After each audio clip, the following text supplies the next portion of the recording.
Roy Davis. I'm the transport and stage manager for the Philharmonia. Well, normally we allow a 2-hour get-in at any venue.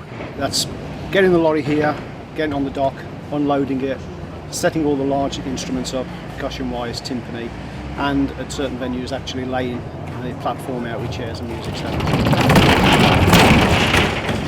So I should leave tonight around about 11, between 11 and midnight. Well, it's France, Italy, into Switzerland, Germany, Luxembourg, Belgium, into Eindhoven. To present the most famous orchestras in Europe is very important to us. The Philharmonia Orchestra is always coming to us, the Concertgebouw Orchestra, of course, and of course the Philharmonia fits in that perspective very well. Yeah. This is one of my orchestras that was in my mind for years to invite to Eindhoven.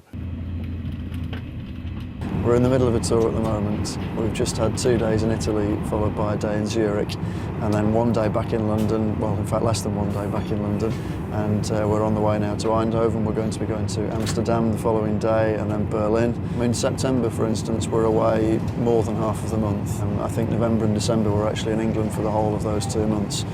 A quarter of the year abroad and a quarter of the year in London, and the remainder of the time touring around the UK.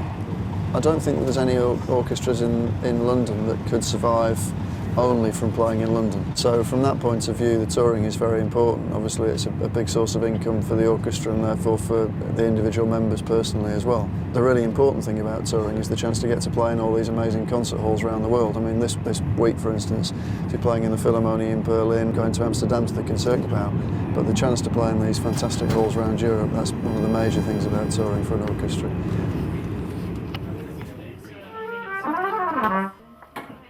We've been to Japan, Australia, New Zealand, Kuala Lumpur, the States quite a few times, lots around Europe obviously. Haven't been to Finland. I think it's vital, you know, you're establishing contact with audiences, you're meeting people that hopefully will come and buy the CDs that you make. It's good exposure. And you get to play in some incredible concert halls, which is wonderful, because a lot of these things you read about the fantastic acoustics of the Concertgebouw in Amsterdam, the Music Verein in Vienna, and then you actually get a chance to play in a lot of these halls which have so much history. With this particular tour, because we need second instruments, because the instruments travel ahead of us, the van couldn't go straight from London to Milan overnight, so we had to have spare instruments as Roy went off 2 days early.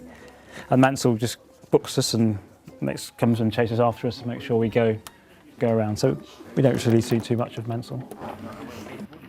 My title is Personnel Manager, and it's my responsibility to book them and to make sure that they turn up and do the dates. Nowadays, because of the speed that everything happens in the world, the tours are harder.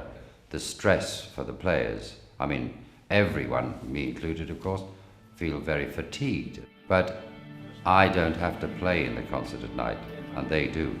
And it's amazing the quality and high standard that this orchestra keeps up.